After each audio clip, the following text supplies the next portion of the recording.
老丈人发现曾经被诈骗追回的几10万赃款，竟是我私下拿出来的，非但不领情，还强势逼迫大舅哥把钱送回来。而大舅哥新交的绿茶女友却打算私吞这笔钱拿来装修新房。怎么了？脸都皱成苦瓜了。唐明海叹了一口气，还不是我妹妹那些破事。我爸不是被人骗了100多万吗？上次闹腾一回，派出所给了他几10万，说是追回来的赃款，谁知道那些钱竟然是我妹妹给的。你妹妹这么有钱啊？年轻女子颇有些惊讶。关于家里的那些事，唐明海并没有说太多，因为他觉得有点丢人，他还是希望能在女友面前给自己家留几分颜面。也不是有钱，这里面的事比较复杂，我爸非逼着我把钱还回去，真是烦得要死，他就不能不瞎折腾吗？董云倩一脸的不解，既然是你妹妹给的，干嘛要还回去啊？好几10万呢，要是给我们，装修钱都有了。你想什么呢？那可是我妹妹的。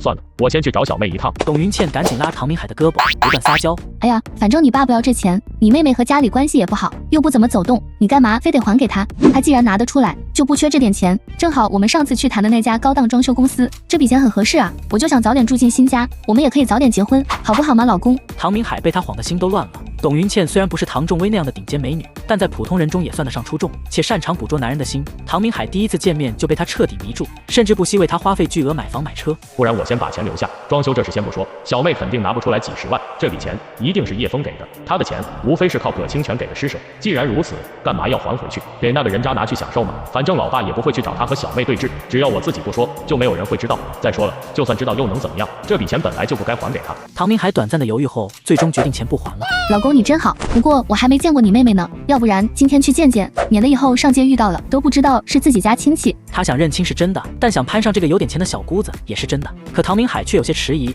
从个人角度而言，他不想和叶枫有太多的牵扯，但从工作角度来说，不牵扯又不行。行吧，那我带你去一趟。不过我们家的关系比较复杂，到时候万一有什么不好的地方，你别往外到处乱说。看你吓的，我是那种碎嘴的人吗？唐明海这才给唐仲威拨了个电话，电话响了很久才接通，里面传出唐仲威冷漠的声音：又干什么？唐明海下意识看了眼旁边的董云倩，你放心，这次不是来给你们找麻烦的。你也知道，我们公司现在很多单子都是靠叶枫的关系才拿到的，老板让我去请他吃顿饭。请吃饭就算了，我们家也不缺这一顿。至于工作上的事情，我相信他不会给你使绊子的，你放心吧。如果没别的事情，我就挂电话了。哎，别挂，那什么，我知道之前有些事做的有点过火，可那都是老爸非逼着我去，我自己是不想那么做的。你不想，不还是做了？唐明海苦笑道：你是我妹妹，他是我爸，你说我夹在中间能怎么办？谁能理解我的苦处啊？你又不是不知道爸妈的脾气，我要是不去，等他们过来，事情不得闹到更难看的地步。再说了，你就算打我一顿，骂我几句，我和你也还是兄妹，可是跟爸妈，你能怎么做？这坏人只有我当。他们来，我也可以翻脸。话虽然这样说，但他也的确能理解哥哥的难处。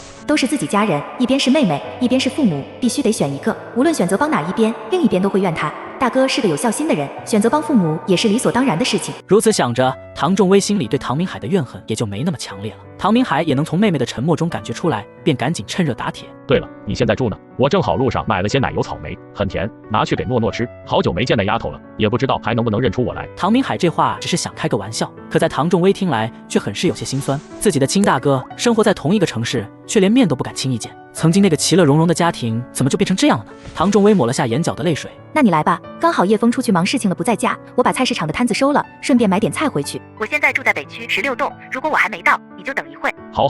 唐明海这才笑着挂断了电话，带着董云倩驱车前往唐仲威住的小区。在他们经过迪士尼项目时，董云倩指着不远处的北区项目：早知道我们在这里买房就好了，以后出门就是迪士尼，也不用像那些游客一样早起。这里咱们可买不起，北区的房子现在都好几万一平方了，这里肯定更贵，随便就是700-800万，再加上装修，实在来不了。再说了，咱们现在的房子也不差啊，在市中心，去哪都方便。方便是方便，可是和这里比就差远了。这可是有迪士尼啊，你多努力，以后我们争取早点把房子换到这里来。好，我努力赚钱。对了，你小妹住在北区，那不是比你还有钱？她干什么工作的？也没什么。唐明海不知道该怎么说。如果说妹妹是在菜市场卖水果，女友肯定会有所怀疑。至于北区的房子，那肯定是葛清泉买来金屋藏娇的呀。没多久，车开到了小区门口，得知唐明海是来找16栋，和唐仲威是兄妹的时候，门卫很是热情地开着观光车在前面引路。董云倩一脸羡慕，真正的高档小区就是不一样，看人家这保安多热情。唐明海很是认同的点点头。见过那么多小区，唯独这里会为访客开车引路，服务确实周到。不多时，前方的观光车停下，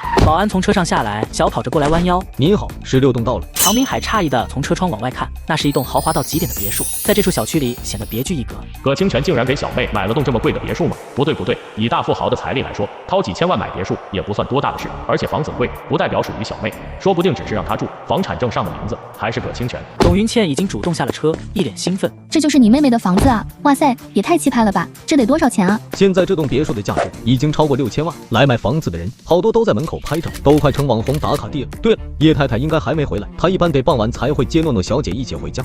那我给她打个电话吧。唐明海立马给唐仲威打了个电话，这一次电话很快就接通了。我还在路上，你们先进去坐会吧，我给你们开门。说罢，别墅的外门自动打开，董云倩看得啧啧称奇，唐明海心里却有些不是滋味。这有什么？就是个智能门锁，远程开门而已。现在随便几百1000块的智能锁都可以做到，你想要的话，回头咱们家也装一个就是了。董云倩也不知道听没听见，她只顾着四处看，时不时兴奋地惊呼出声，一副刘姥姥进大观园的模样。当进入室内后，看到里面奢华大气的装修，更是激动得满脸通红。